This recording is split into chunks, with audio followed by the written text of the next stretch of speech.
Last case on the docket is STYS versus STYS, and 20 minutes per side.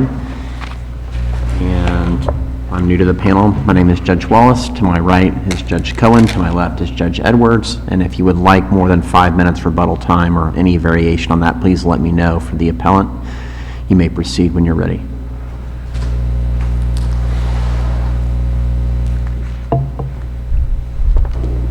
Thank you, sir. May it please the court, I'm Julie Glocker-Pierce. I represent the appellant, Eugene STYS. I would like to reserve 5 minutes. This is an appeal from an award of permanent alimony in a 5-year marriage. As far as I've been able to determine, this is the first case addressing the application of the 2010 and 2011 amendments to Florida Statute 61.08 in a short-term marriage. There are no transcripts of the hearings in front of the magistrate, correct? The transcripts were filed with a supplemental, you're talking about the subsequent... Before the magistrates. I believe they were filed with a supplemental filing. I have the, all the, let me check and make certain.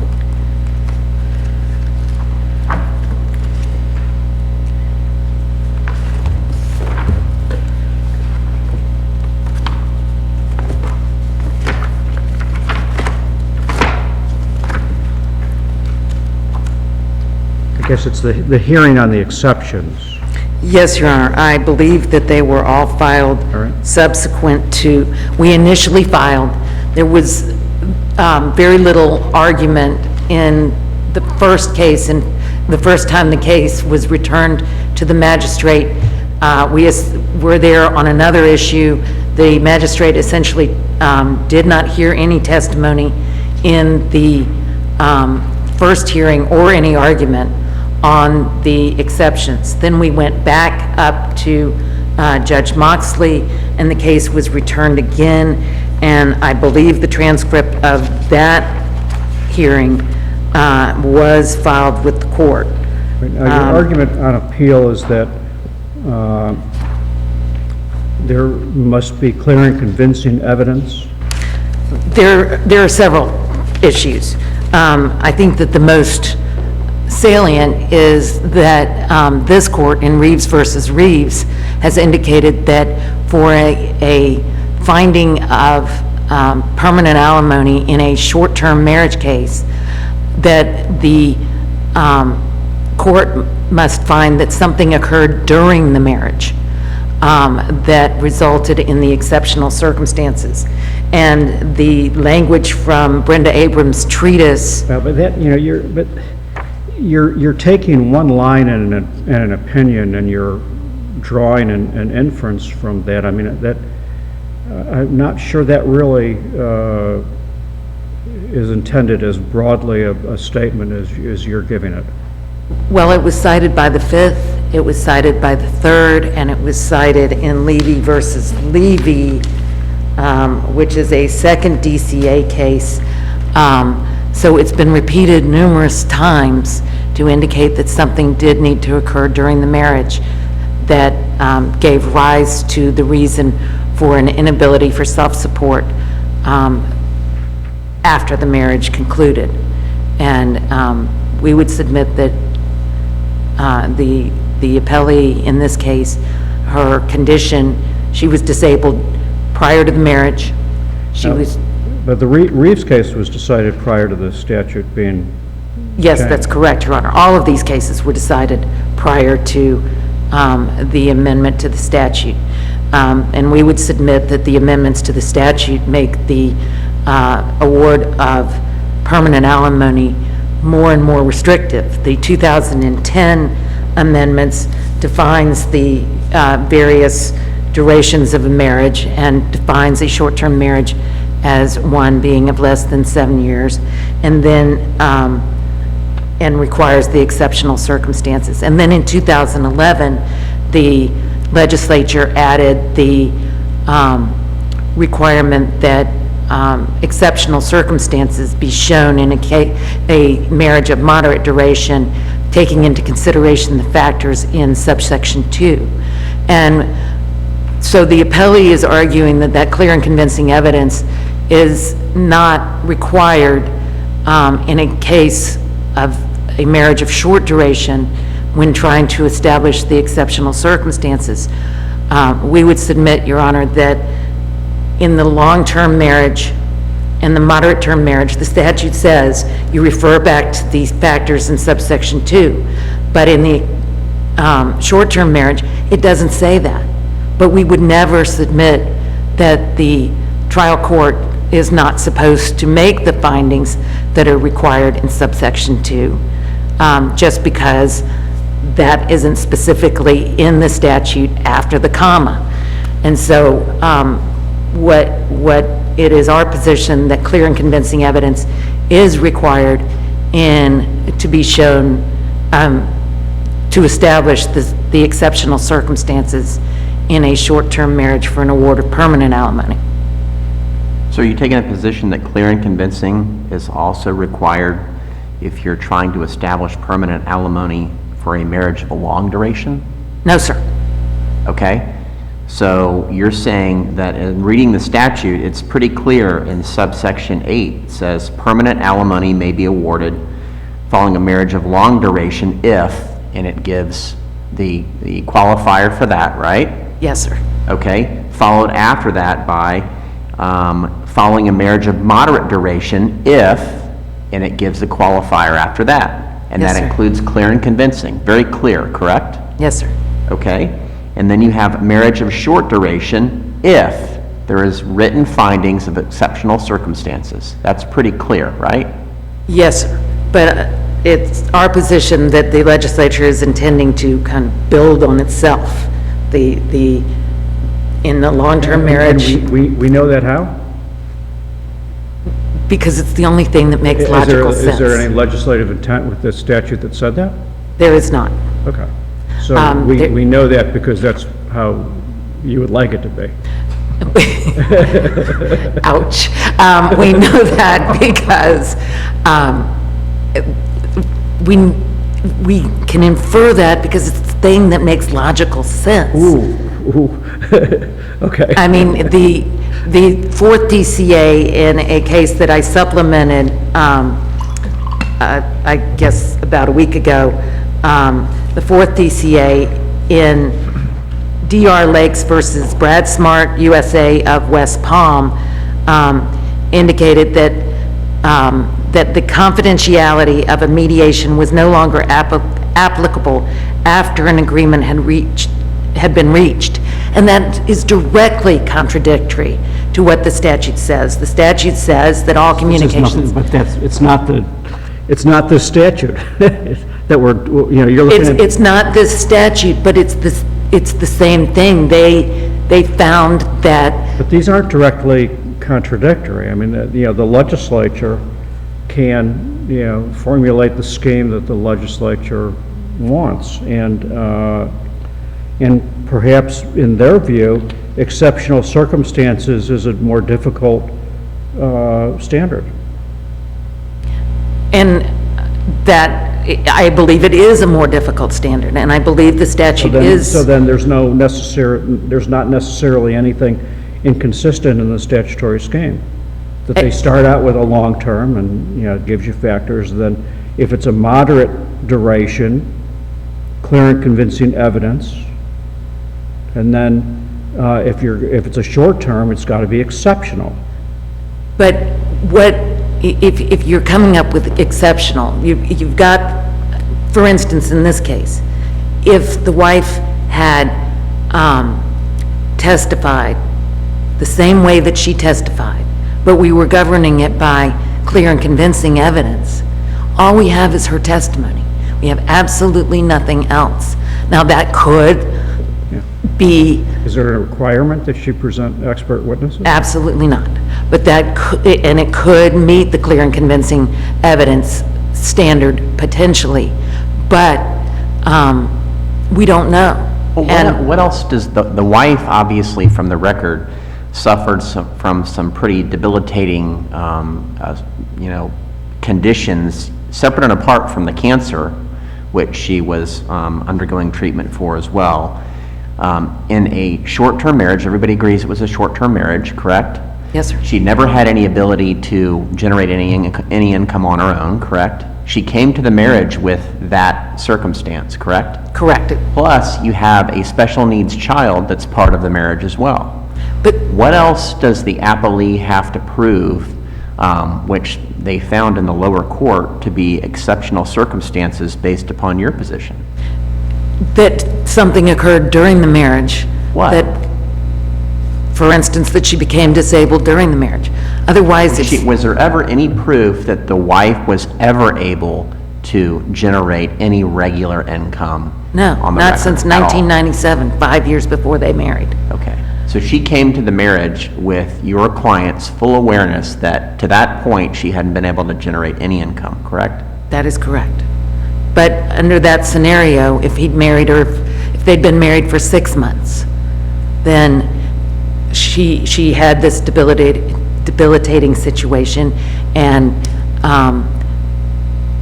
potentially he would be paying permanent alimony for the rest of his or her life based upon a 6-month marriage, which seems to fly in the face of the trend of the case law and the statute that is restricting permanent alimony in cases involving short-term marriages.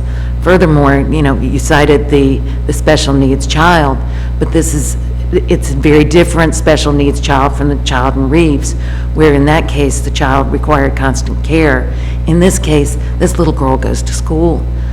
She spends 41% of her time with her dad, and during that time, dad goes to work. It doesn't inhibit dad's ability to function, and there was no evidence whatsoever before the court that this child's issues inhibited the wife's ability to earn an income. So, You're saying that the exceptional circumstances must arise during the marriage, yes, sir.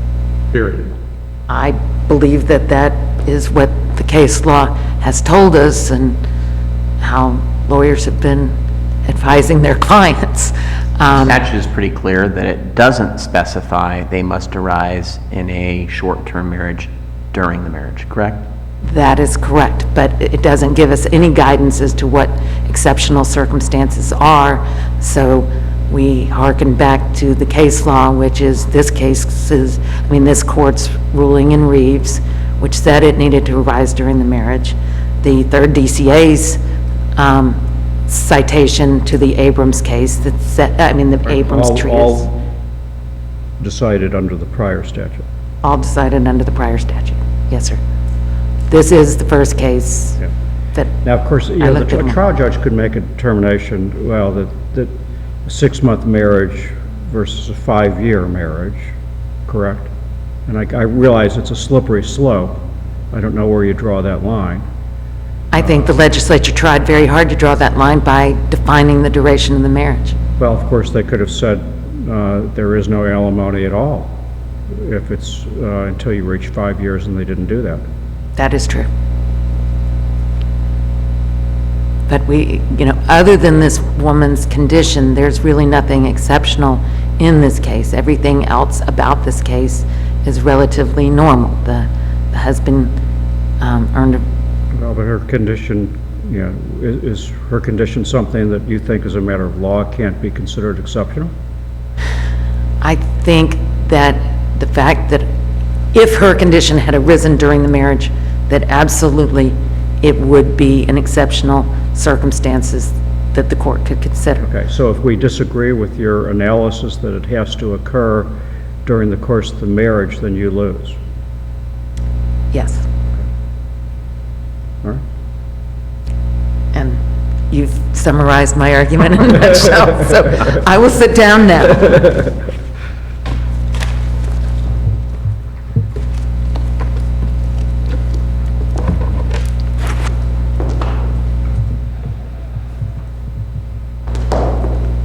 Good morning. My name's Elizabeth Harris, and I'm here on behalf of the former wife and Judge Cohen to explain the record question, or in response to your record question, what occurred here is at the time I filed my answer brief, my first answer brief, those transcripts had not been a part of the record. By stipulation, subsequent to that, they were provided to the court. I wrote an amended answer brief, and that's sort of the state of where we're at with the record. You also argued in your brief that this argument as to clear and convincing evidence was not preserved for appeal. Are you still arguing that? Yes, sir. I find that hard to imagine, because it seems to me that it's fairly clear that this was an argument that had been made to the trial court. Well, where I would direct your attention to, and with regard to that, is in the trial court's October of 2013 order. Recall, this does go back and forth. The issue was raised the first time, goes back to the general master. She issues findings, it goes back to the trial court. Issues raised again, goes back a third time. And at the time, the court, in its October 2013 order, the court writes, the matters returned to the general master for a hearing on these issues in view of existing precedent. That's the extent of the directions back to the trial court. Back to the magistrate. Yes, I'm sorry, back to the magistrate. So at that point, the issue's not brought back up to the general master saying, General Master, they haven't proven this by clear and convincing evidence. It's not argued to the general master that this is what needs to happen. They need to establish something more than what they've presented. Then the general master issues her final report. It goes to the trial court, and that issue of the clear and convincing is not raised again. So I would suggest that, contrary to what we see in the appellant's brief, that the issue was denied by the court's order only says, go back and review this in light of existing precedent. I think that leaves the door open for the appellant to have gone to the general master and re-argued the clear and convincing that the statute somehow requires this and they haven't met that burden. And certainly allows the appellant to bring that back to the trial court when the findings are not changed, because at that point, the specific findings that the general master, if I recall correctly, came out the second time. That issue is not raised for the last time for the trial court. If this were a 6-month marriage. If this was a 6-month marriage? 6-month marriage. Are these exceptional circumstances that would justify permanent alimony? Yes. And part of... They were married a week. Only a week? Yes. I think that the problem with that analogy is that we have a special needs child. So what's happened here is I see it. We're not talking about, But I think that's one of the exceptional circumstances that's found, and I'm sorry to interrupt you. I think that's one of the exceptional circumstances that's found. And so what I see happening is an isolation of the circumstances. But we have a picture with a variety of exceptional circumstances that have presented in this case. And I would suggest that the case, I'm awful with pronouncing names, I think is Gallagher, out of the 3rd DCA, where it's a 2.8-year marriage. So, and in those circumstances, and the reason I want to point this case out is the idea of this having had to must occur during the course of the marriage is really not supported by the case law. Because when we look at there are a variety of other cases, and there aren't a lot of cases on short-term marriages in alimony, but there are at least 4 that are cited in my brief that talk about circumstances that existed many years prior to the marriage. In this specific case, it's a 2.8-year marriage. The former wife had 14 years of psychiatric history prior to the marriage, and alimony was sustained, was affirmed in that case. So we're looking at very short-term marriages with a long history of a health problem prior to the marriage, because clearly she would have had it 11.4 years prior to that marriage. Alimony was found to be appropriate. So I think the idea of pigeonhole this into a circumstance in which it must occur during is really not supported by the case law. Yes, we don't have any cases that have come out that deal with the amendments. I would agree with that. And I would agree that we don't have a case that says exceptional circumstances equal the following. We don't have that type of case law out there, but we do have cases, quite a number, that are finding that when there is a genuine inequity, that's the principal focus, is whether there's a genuine inequity, as opposed to whether it happened during the course of the marriage. This actual time period, time does not seem to be the focus of the inquiry. Rather, is there an inequity that would occur if alimony is not awarded? Well, in theory then, any spouse that stays home and the other spouse provides, you have an inequity, so certainly you need more than that. I think you do. I would agree. You need something more than the stay-at-home situation. You do. Albeit, the Green case, I think I cited it in my brief. It's Green versus Green, and it is 672 Southern 2nd 49. It's out of the 4th DCA. It's not particularly a great case in the sense that it deals with the standard of living, but when you read that case, you kind of have a sense of what they're talking about when this spouse leaves the marriage and the inequity that would occur. That's where I think the analysis is beneficial, because you're looking at, in the context in which they walk away from the marriage, how are they different? How are they affected by their financial situation? So I would say yes to your question, but with a sort of caveat that the whole picture needs to be looked at here. And when we look at this particular spouse, not only does she have health conditions, not only is she, everyone was aware that she hadn't worked in some time and is unable to work, and that's not really been rebutted. But if we're going to look at the whole picture, do we look at the fact that the legislature seems to be getting more and more restrictive in allowing courts to award alimony? I don't think it's a problem to look at it that way, because I think you're, as the reviewing court, are bound by the words the legislature gave you. And the legislature didn't put those words in that part of the statute.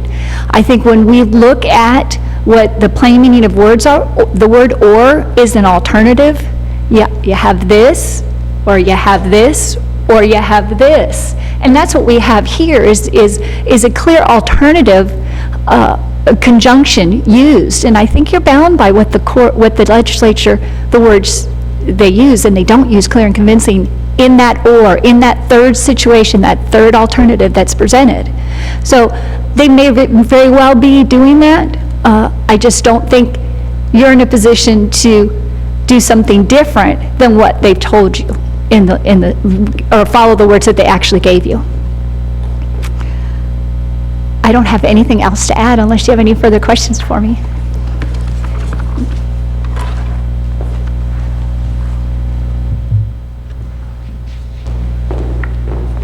I'm going to go somewhat backwards with what Ms. Harris said. What relief would you be entitled to? If we agree with you, what's your relief? That you'd have to remand back to the magistrate for a determination as to whether Constituted anything that happened during the marriage resulted in the inequity that may be created. And that goes to the Green case. In the Green case, what the court specifically said is the wife is in no worse position than she was when she got married. And that is what all of the cases look at when they look at what occurred during the marriage. The Gallinar case, the wife did have a history of psychiatric issues, but those issues had cleared up until she had a child during the marriage. And then she developed postpartum depression and sunk into this terrible depression. And so it was something that occurred during the marriage that resulted in her issues. The only case that I could find that didn't say anything about whether it occurred during the marriage or not is Langstrom, but that case it doesn't say whether it did or did not. You can't tell from the case itself. So all of the cases that said that the permanent alimony should be considered in a short-term marriage. Every single one of them, it was something that happened during the marriage. With respect to the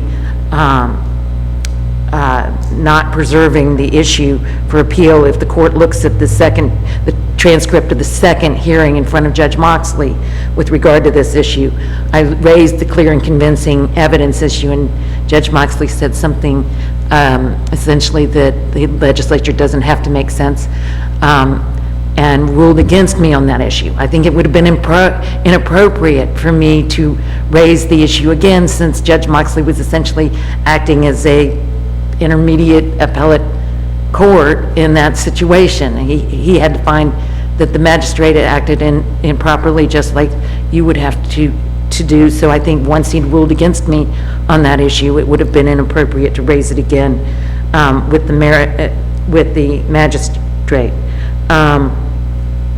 And something I didn't raise in the previous argument was that no other, the reference to no other form of alimony being appropriate in this case. I can't pronounce it, and Bomer, as well as this court's recent case in Mahdi, has indicated that the court has to explain why no other form of alimony would suffice, and that was not done. Does anyone have any questions? Okay. Thank you for your arguments. We're in recess.